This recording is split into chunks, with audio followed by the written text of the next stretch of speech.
आइए, praise the Lord. आइए हम प्रार्थना करें। स्वर्गीय पिता परमेश्वर, आपका अनुग्रह दया कृपा बहुतायत से होने दीजिए। आपका अभिषेक हमें चलाए और ये टीचिंग सेशन प्रभु परमेश्वर, आपका अनुग्रह, आपका वचन पवित्र आत्मा के द्वारे हमें सिखाए, प्रकटीकरण के द्वारे हमें लीड करे, हमें सिखाए और परमेश्वर के वचन की जानकारी, ज्ञान, बुद्धि हमें प्राप्त हो और उसके अनुसार चलने की हम चौकसी करें। हमारी सहायता, हमारी मदद कर।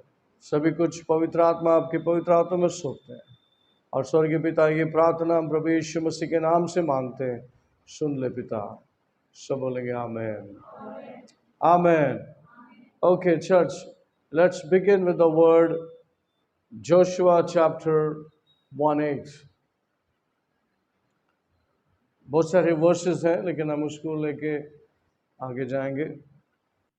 यहोशू की किताब पहले अध्याय का 8वां वचन, व्यवस्था की ये पुस्तक तेरे चित्त से कभी न उतरने पाए, इसी में दिन रात ध्यान दिए रहना, इसीलिए कि जो कुछ उसमें लिखा है उसके अनुसार करने की तू चौकसी करे, क्योंकि ऐसा ही करने से तेरे सब काम सफल होंगे और तू प्रभावशाली होगा। The book of the law shall not depart from your mouth, but you shall meditate in it day and night, that you may observe to do according to all that is written in it. For then you will make your way prosperous, and then you will have good success. नियमशास्त्राचा हा ग्रंथ तुझ्या मुखी सदैव असू दे, त्यात जे काही लिहिले आहे ते तू काळजीपूर्वक पाळ आणि रात्रंदिवस त्याचे मनन कर, म्हणजे तुझा मार्ग सुखाचा होईल व तुला यश प्राप्ती घडेल. Amen. Let's bow down our head and we'll pray. Father, in the name of Jesus, स्वर्गीय पिता प्रभु यीशु मसीह के नाम से आपके शरण में आते हैं। आपके वचनों को खोला है, पढ़ा है। आप और आपका वचन दोनों एक है, जीवित है। उसके लिए हम धन्यवाद करते हैं।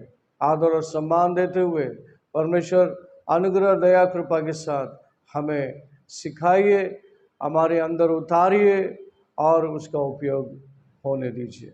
सब कुछ आधीन करके प्रार्थना प्रभु यीशु मसीह के नाम से मांगते हैं। सुन ले पिता। सब बोलेंगे amen, amen. Church, praise the Lord.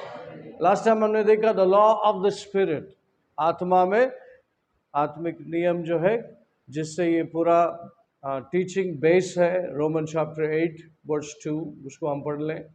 Roman chapter 8 verse 2, the law of the spirit. रोमियो की किताब 8वें अध्याय का 2वां वचन, क्योंकि जीवन की आत्मा की व्यवस्था ने मसीह यीशु में मुझे पाप की और मृत्यु की व्यवस्था से स्वतंत्र कर दिया। For the law of the Spirit of life in Christ Jesus has made me free from the law of sin and death.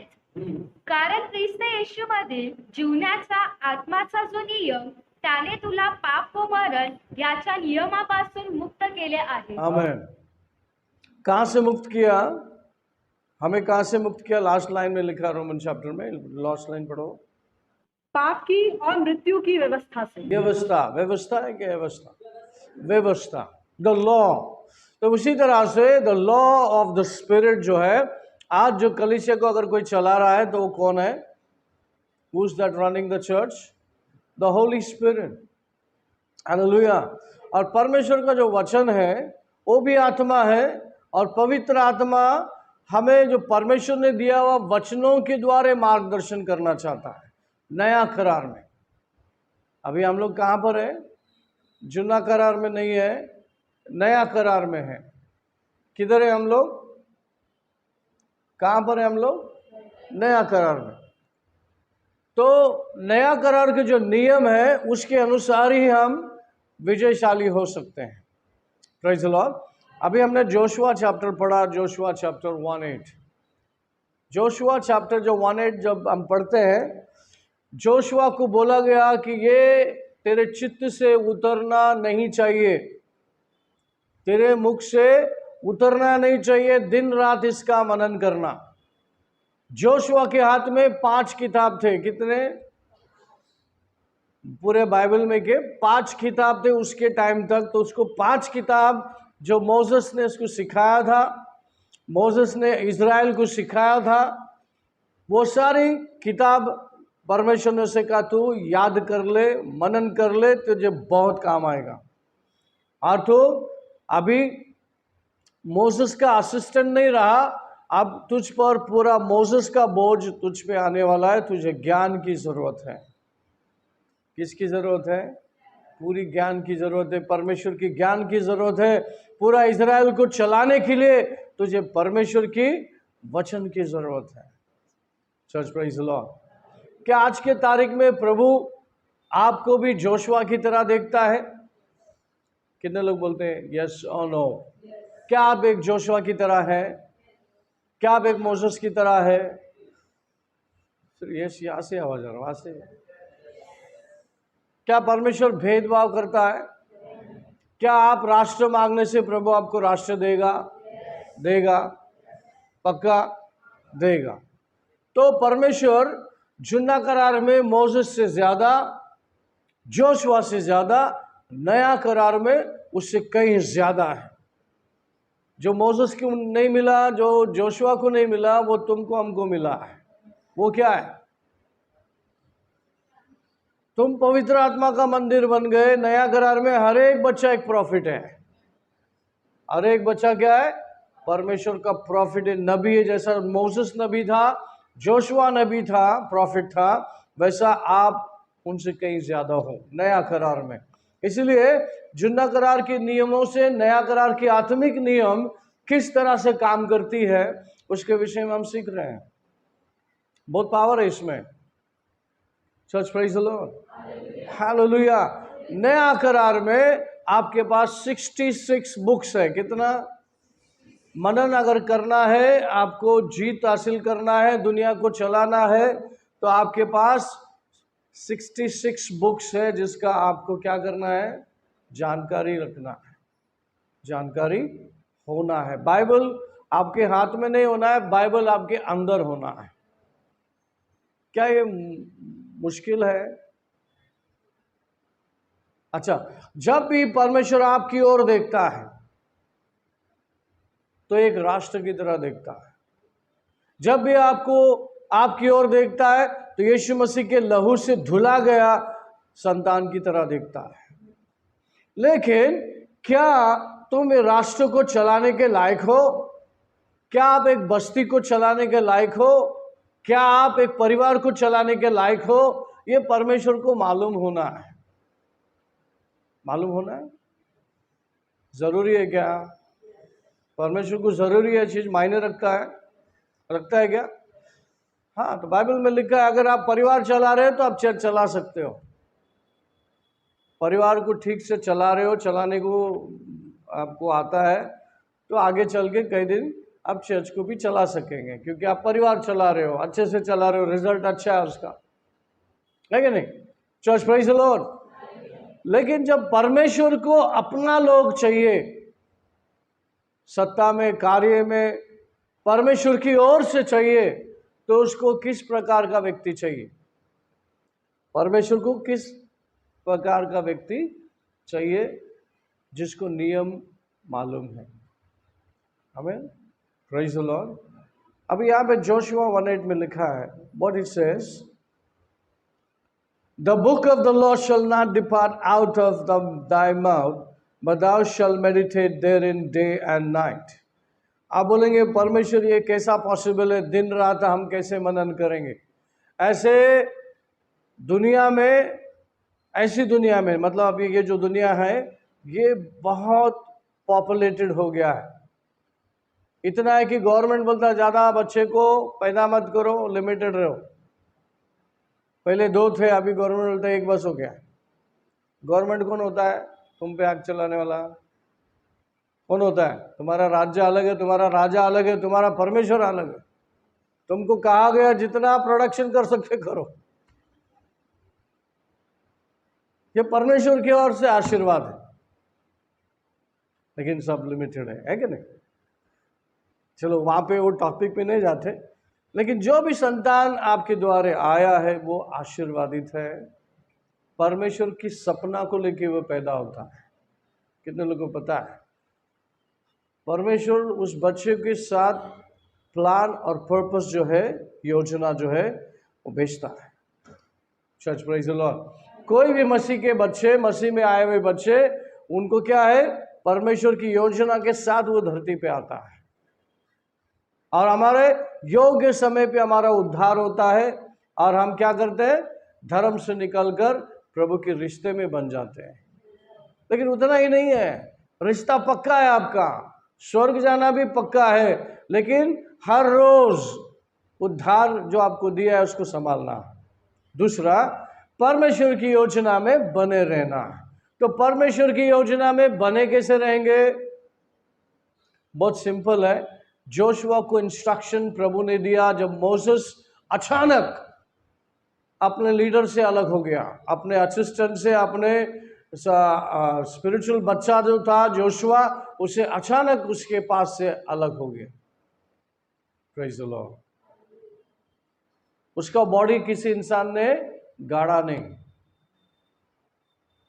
उसको देवदूतों ने उसकी रक्षा की, तो वो उनके हिसाब किताब देवदूतों ने रखा। Church praise the Lord. अचानक जोशुआ के ऊपर ये बोझ आ गई, तो परमेश्वर उससे बात करता है। क्या बात करता है? तुझे अगर मेरे पीछे चलना है, तुझे एक सक्सेसफुल लीडर बनना है, तो तुझे क्या करना होगा? मेरे जो नियम मोसेस के द्वारा लिखा गया, दिया गया, उसको क्या करना है? मनन करना है। मनन करने से क्या होता है? What happens when we meditate? क्या होता है? खाना चबाते हो, चबा के खाते हो कि सीधा निकाल लेते हो? देखो, बॉडी का भी नियम होता है। कितने लोगों को मालूम है बॉडी का भी नियम होता है? नियम होता है क्या? बॉडी का नियम है एक निवाला 32 बार चबाने का। एक निवाला 32 बार चबाने का नियम है आपके बॉडी में। ये बॉडी का नियम है, the law of your flash और बॉडी। क्या आप ऐसा 32 बार खाते हैं? सॉरी, चबाते? क्या करते हैं?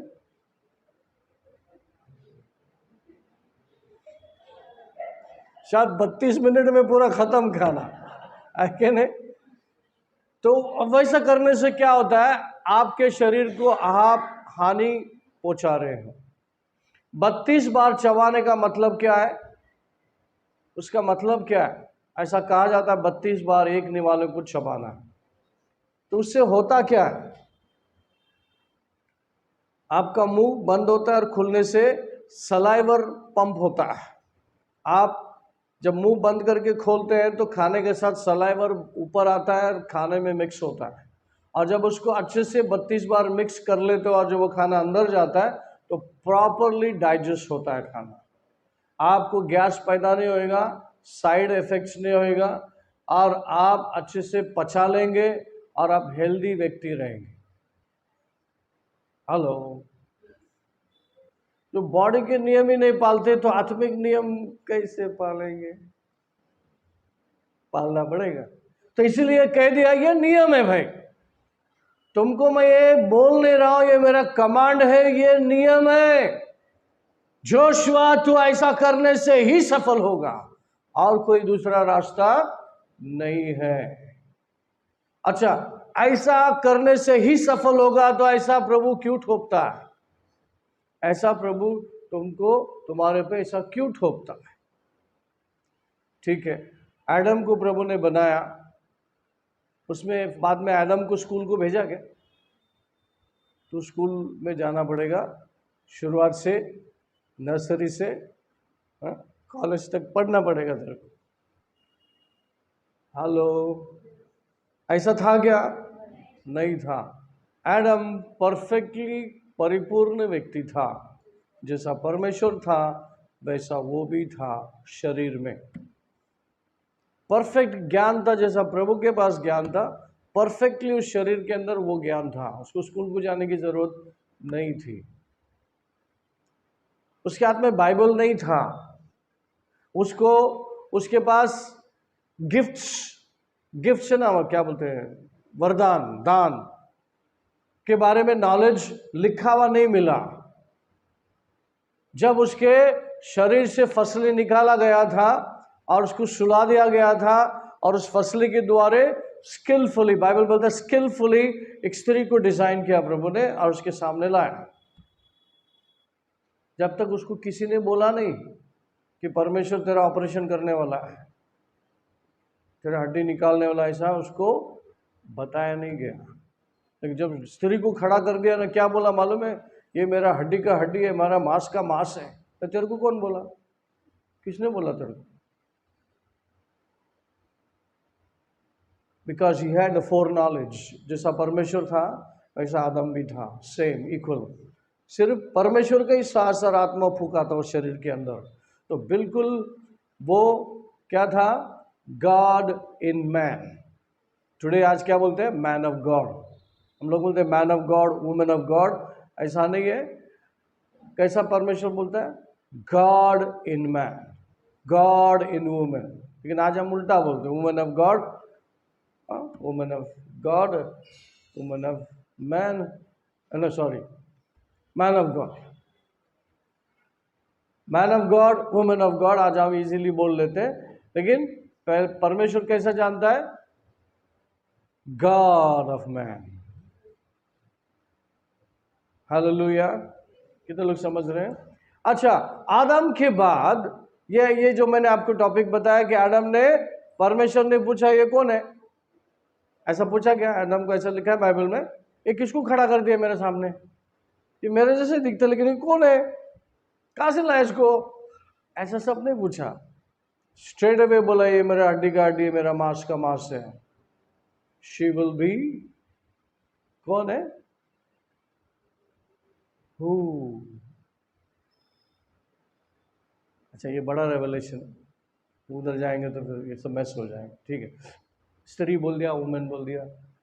अच्छा, मेरा बोलने का तत्व क्या था कि उसको ये ज्ञान कहाँ से आया? प्रभु ने नहीं बताया उसको। उसके पास इनबिल्ड क्या था, द वर्ड ऑफ नॉलेज। जैसा हम 1 कोरिन्थियन चैप्टर 12 में गिफ्ट्स देखते, सारे गिफ्ट्स, उधर जाइए मत, गिफ्ट्स के विषय में लिखा है कैसे गिफ्ट्स आता है, कैसे ऑपरेट करना चाहिए। ये गिफ्ट इसके पास अनबिल्ड पहले से ही था। तो ये आदम बाद में एकदम शून्य हो गया, पाप में गिर गया और उसका बुद्धि भ्रष्ट हो गया। अब 4000 साल ये सिलसिला चली। उसके बाद यीशु मसीह आया और क्या कहा, Matthew chapter 18, 16 verse 18 and 19. After 4,000 years later, Jesus came and spoke these things.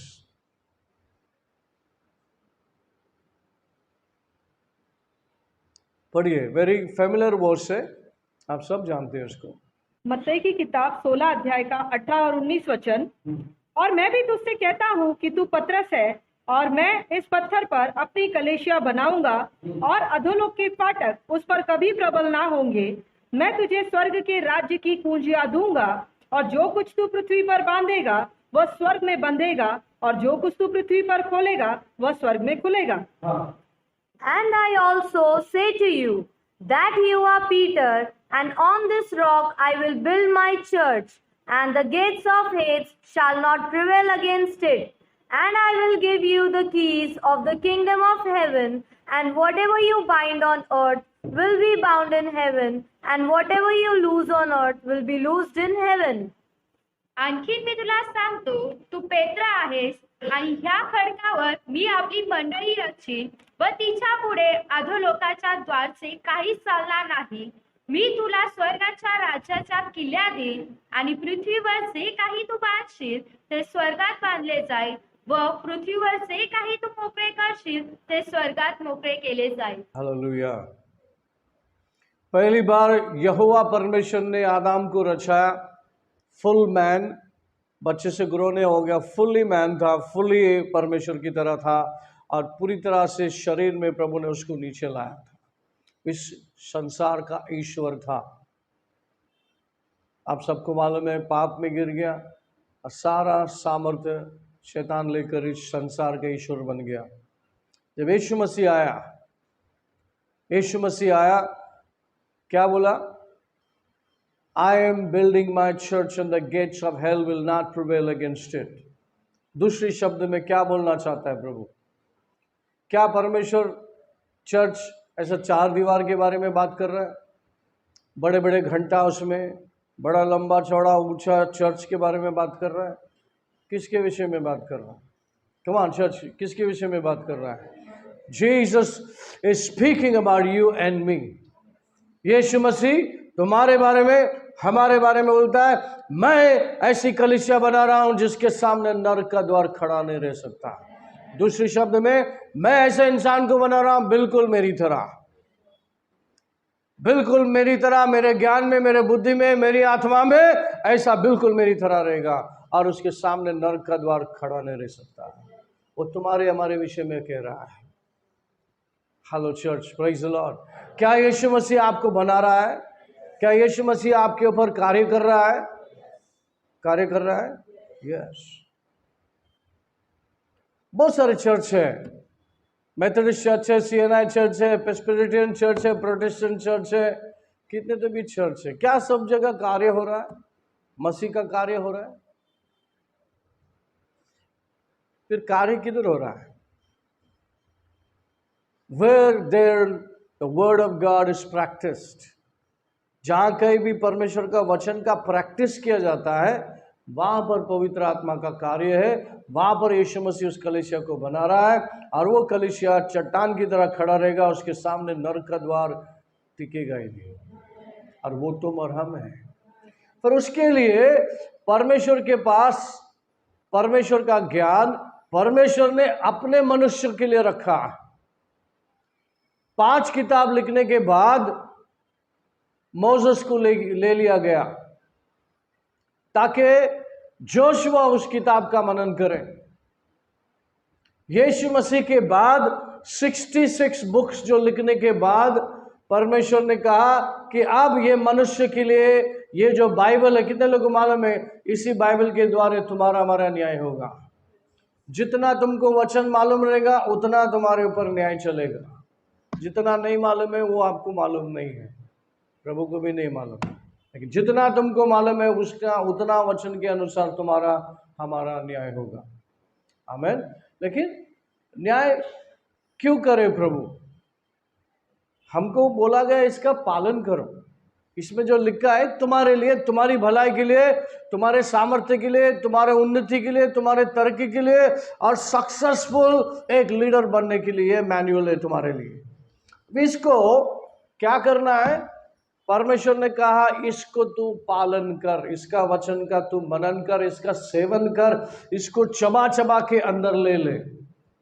आप बोलेंगे परमेश्वर ये पेट का सवाल है, मेहनत करना है, पसीना बहाना है, तब जाकर के हमको रोटी मिलेगी। आप दिन रात मनन करने को बोलते, कैसा होगा? क्या अभी हम प्रभु को सिखाएं? परमेश्वर ने कहा रोटी कपड़ा मकान जो लोग ढूंढते करते पीछे जाते हैं, ऐसे लोग की तरह तुम नहीं हो। तुम्हारी जरूरतों को मैं जानता हूं। ठीक है? अच्छा, परमेश्वर आपके दिन कैसे बदलेंगे? परमेश्वर आपका समय को कैसा बदलेगा? आपके चरित्र को कब बदलेगा और आपकी परिस्थिति को कब बदलेगा? जब आप वचन को मनन करने लगेंगे और वचन के अनुसार चलने लगेंगे। धीरे धीरे से आपको परमेश्वर क्या करेगा? आपके काम काज से हटाते जाएगा और आपको पुराते जाएगा, पुराते जाएगा, पुराते जाएगा। आपको काम काज से हटा के फिर क्या करेगा? फुल टाइम मिनिस्टर बनाएगा।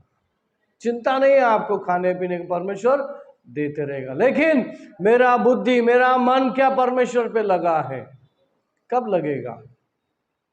Praise God, hallelujah. आइए, साम 77:12 में हमने देखा, पढ़िए साम 77:12। मैं तेरे सब कामों पर ध्यान करूंगा हाँ। और तेरे बड़े कामों को सोचूंगा। हालेलुया। प्रभू सर्व काळ आमचा त्याग करील का? Thank you. प्रभू सर्व काळ आमचा त्याग करील काय? तो पुन्हा कधीच प्रसन्न होणार नाही काय? I will also meditate on all your work and talk of your deed.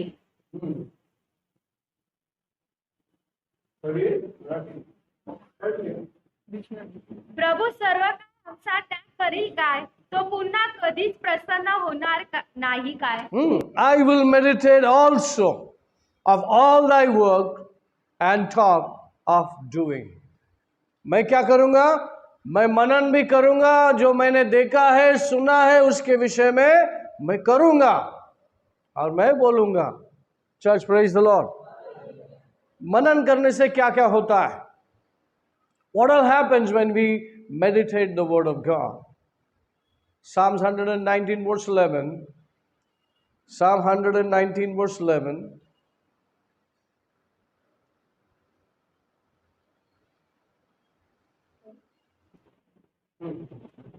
मैंने तेरे वचन को अपने हृदय में रख छोड़ा है कि तेरे विरुद्ध पाप ना करूं। Your word I have hidden in my heart, that I might not sin against you. मी तुझ्या विरुद्ध पाप करू नये म्हणून मी आपल्या मनात तुझे वचन जपून ठेविले आहे. What it says, I have stored up your word in my heart that I might not sin against you. परमेश्वर का वचन आपके अंदर जब रहता है तो सामर्थ्य मिलता है आपको पाप से दूर रहने के लिए। क्या रहने के लिए? पाप से दूर रहने के लिए क्या मिलता है? सामर्थ्य मिलता है। I have stored in your word in me so that I may far away from sin. क्या परमेश्वर का वचन में ताकत है? हाँ, मेरा मानना है परमेश्वर का वचन और परमेश्वर दोनों एक ही है। जब आप वचन पढ़ते हो, वचन मनन करते हो और प्रभु को अंदर लेते हो, आपके जहन में लेते हो, आपकी समझ में लेते हो, आपकी आंखों में लेते हो, आपके अंदर उतार लेते हो उस पिक्चर को, उस इमेज को, तो क्या हो जाता है? परमेश्वर कहता है कि मेरा वचन तुम्हारे पांव के लिए क्या है? दीपक है। My word is the light to your feet. Church, praise the Lord. So परमेश्वर का वचन मनन करने वालों को कोई भी बात का नुकसान नहीं है। परमेश्वर का वचन मनन करने वालों को परमेश्वर का ध्यान होता है और परमेश्वर को पता है कि मेरी दर्शन की ओर बढ़ रहा है, ये मेरे कार्य की ओर बढ़ रहा है। जब हम कार्य सीखते हैं, अभी कोई भी कंपनी में आप जाते हो, आपको सीधा काम पे लगाते क्या? क्या करते कंपनी में? आपको 10-12 दिन 15 दिन क्या बोलते हैं? ट्रेनिंग देंगे। क्यों देंगे ट्रेनिंग? क्योंकि वहाँ के सिस्टम को पता होना है आपको कि इस फैक्ट्री में, इस कंपनी में इस तरह से चलना चाहिए। तो परमेश्वर के राज्य को संभालना है आपको। क्या करना है? जैसा मैंने कहा, हर एक व्यक्ति राष्ट्र को मांग सकता है। हेलो, तुम तो 1-2 आदमी की बात कर रहे, प्रभु इसका उद्धार कर, उसका उद्धार कर। छोटा छोटा इधर उधर नहीं, बड़ा बड़ा मांगो। दिल क्या करो? बड़ा रखो, सोच बड़ा रखो। और परमेश्वर के वचन को मनन करने से आपके सोच विचार बढ़ते हैं। आपके दुनिया की तरह की सोच खत्म हो जाता है और आप परमेश्वर की सोच को रखते हैं और आप परमेश्वर की तरह रूल करने, राष्ट्र चलाने के लिए, घर चलाने के लिए, चर्च चलाने के लिए, मिशन चलाने के लिए आपको क्या मिलता है? बड़ा विजडम मिलता है, ताकत मिलती है। आमीन। फिर आप क्या करते हैं? डर को डराने को लगाते हैं। Church, praise the Lord. Okay, यीशु मसीह आदम की तरह स्कूल में गया था क्या? गया था ना। आदम फुली ग्रो हो गया था। यीशु मसीह बचपन से, पैदा से आया तो उसको पूरे प्रोसेस के साथ जाना था। आदम किसी कोख में से बाहर नहीं आया, लेकिन यीशु मसीह मरियम के कोख से बाहर आया, जैसे सभी संतान दुनिया में आते हैं।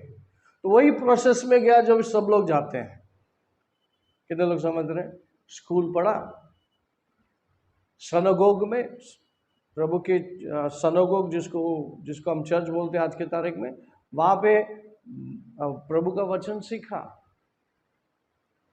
जब यीशु मसीह का टेस्ट का टाइम आया, यीशु मसीह को परीक्षा में ढकेल दिया, वहां पर शैतान के साथ वचनों से लड़ा। Matthew chapter 4 verse 3, Matthew chapter 4 verse 3।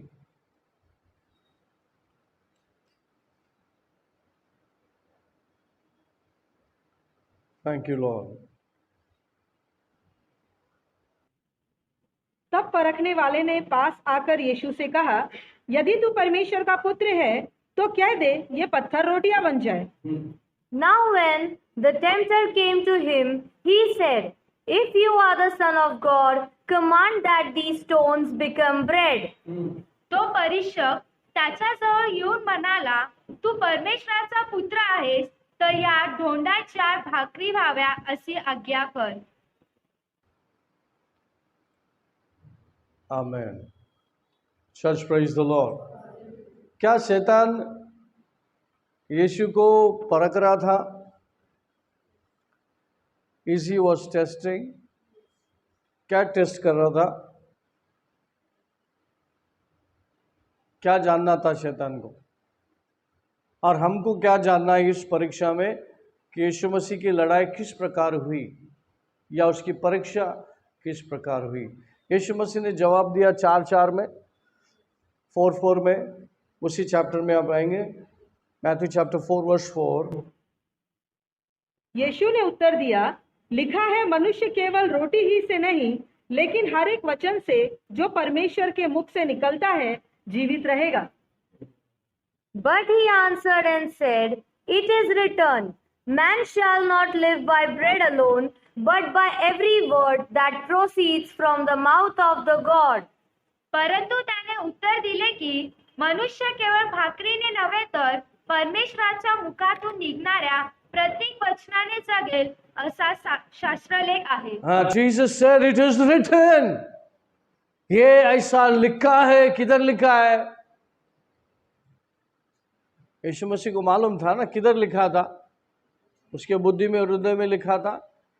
क्या कोट कर रहा है यीशु मसीह? डिट्रोनॉमी चैप्टर 8 वर्स 3। क्या बोलते हैं इसको? व्यवस्था, विवरण। डिट्रोनॉमी 8 वर्स 3।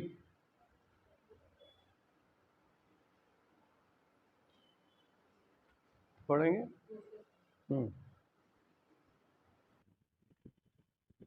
व्यवस्था 8:3, उसने तुझको नम्र बनाया और भूखा भी होने दिया। फिर वह मन्ना जिसे न तू और न तेरे पुरखा जानते थे वही तुझको खिलाया, इसीलिए कि वह तुझको सिखाए कि मनुष्य केवल रोटी ही से नहीं जीवित रहता परंतु जो जो वचन यहोवा के मुख से निकलते हैं उन्हीं से वह जीवित रहता है। So he humbled you, allowed you to hunger, and fed you with manna, which you did not know, nor did your fathers know, that he might make you know that man shall not live by bread alone, but man lives by every word that proceeds from the mouth of the Lord.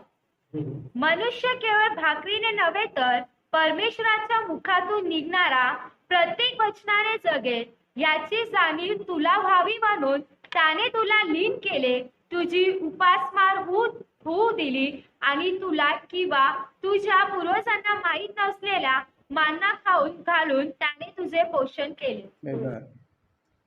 कहाँ पे लिखा है? यीशु मसीह कहाँ से coat किया? किधर था ये? 5वां किताब, जुन्ना करार का 5वां किताब के। फिर यीशु मसीह को मालूम था क्या? दैट मीन्स वो पढ़ा लिखा था और पढ़ने आता था और ये बात उसको मालूम थी। जब शैतान इस बात का परीक्षा ले रहा था तो यीशु मसीह की वो स्मरण आई, वो वचन ऊपर आया तो वचन को कोट किया। तो यहाँ पे थोड़ा सिंप्लीफाइड करके क्या बोल दिया, it is written man shall not live by bread alone but by every word that proceeded out of the mouth of God, out of the mouth of God. तो मनुष्य कैसा जिएगा, परमेश्वर के मुख से निकला हुआ हर एक शब्द के द्वारा वो जिएगा। अच्छा, वो रोटी कैसा बन जाएगा, ताकत कैसा आएगा उसको, रोटी खाया नहीं तो कैसा जिएगा क्या? बगैर रोटी के खाए हुआ मनुष्य जी सकता है? प्रभु का शब्द लेके जी सकता है? या सुनो, हाँ, पानी दाखरस बन सकता है तो उसकी शब्द आपके पेट में, वो जो खाना जाना चाहिए, खाना से जाकर खून बनना चाहिए, वो सब होएगा। हाँ, John chapter 6:63, John chapter 6:63, Jesus said, the word that I speak to you, what is that? Read it quickly. आत्मा तो जीवनदायक है, हाँ। शरीर से कुछ भी लाभ नहीं। जो बातें मैंने तुमसे कही है वह आत्मा है और जीवन भी। हाँ, दोनों चीज बोला, जो आत्मा है और जीवन भी है। आत्मा का ताकत भी है और क्या है, आपके शरीर का भी ताकत है। हालेलुया, आमीन। जब हम प्रभु को स्मरण करके उपास प्रार्थना करते हैं तो परमेश्वर का आधा स्ट्रेंथ तो उधर ही आ जाता है हमारे अंदर, है ना। आप उपास प्रार्थना करने को प्रभु बल देता है। आप विश्वासी लोग 3 दिन 7 दिन ऐसे बढ़ सकते हैं और बढ़ लेते हैं, जिसके अंदर वो प्रेरणा होती है, परमेश्वर उसको पंप करता है, प्रम्प्ट करता है, तो वो व्यक्ति क्या कर लेता है, लंबा समय तक चले जाता है। आप तो एक खाना खा लेते हो, बहुत लोग तो लंबा 40 डेज विदाउट फूड। पेंटिकोस्टल वाले और ज़्यादा स्ट्रिक्ट है इस मामले में। वो बोलते मोसेस, यीशु 40 दिन तो ज़्यादा स्ट्रिक्ट है, कर लेते हैं, उनका विश्वास है। आमीन। सिर्फ पानी और थोड़ा सा हल्का दूध में वो रहते हैं। कंप्लीट 40 डेज मतलब कंप्लीट, ये उनका फेथ है। हर एक का फेथ अलग, हर एक अपने फेथ के अनुसार चल सकता है। लेकिन जरूरी क्या है, वो लेके चलने की जरूरत है। आपके उपास करने से प्रभु ब्लैकमेल नहीं होने वाला। आपके उपास प्रार्थना से आप बदलने वाले, आपके चरित्र बदलने वाला है। तो उसके लिए इतना लंबा फास्टिंग करके कमजोर होने की जरूरत नहीं है। ताकत अगर देता है तो परमेश्वर का वचन, आमीन, उसमें आपको ज़्यादा और कुछ करने की ज़रूरत नहीं। और यीशु मसीह के बाजू में सूली में जाके चढ़ के उधर बाजू में रहने की ज़रूरत नहीं। लेकिन अपने स्वभाव को क्रूसीफाई करो, अपने स्वभाव के, अपनी इच्छा को क्रूस पे चढ़ाओ। सिंपल चीज़ें बोली वो करने की ज़रूरत है। Hallelujah, church, praise the Lord. So परमेश्वर करे आपको बुद्धि और ज्ञान से भरे। आमीन। आइए थोड़ा हम प्रार्थना करें। स्वर्गीय पिता परमेश्वर, आपका अनुग्रह हम पर बहुतायत से हुई, इसलिए हम धन्यवाद करते हैं। प्रभु परमेश्वर, आपका वचन हमें ताकत देता है, बुद्धि देता है, अनुग्रह, दया और कृपा देता है। आपका वचन हमें मार्गदर्शन करता है, पाप से दूर रखता है और परमेश्वर की योजना से हमारी बुद्धि और विचारों, कल्पना, सोच को भर देता है। और मैं परमेश्वर की तरह सोचने लगता हूँ, परमेश्वर की तरह करने लगता हूँ। प्रभु धन्यवाद, आपके वचन हमारे जीवन को बदलता है। इसी तरह प्रभु वचनों के द्वारा मनन करने के लिए हमें बुद्धि और ज्ञान दे, ताकत दे, किस तरह से हम परमेश्वर के वचनों को आगे बढ़ा सकें हमारे जीवन में, और किस तरह से वचन हमें आगे बढ़ाए। प्रभु परमेश्वर उसका ज्ञान और बुद्धि से भरना। सब कुछ आधीन करते हुए प्रार्थना प्रभु यीशु मसीह के नाम से मांगता हूँ, सुन ले पिता। सब बोलेंगे आमीन, आमीन। Praise the Lord.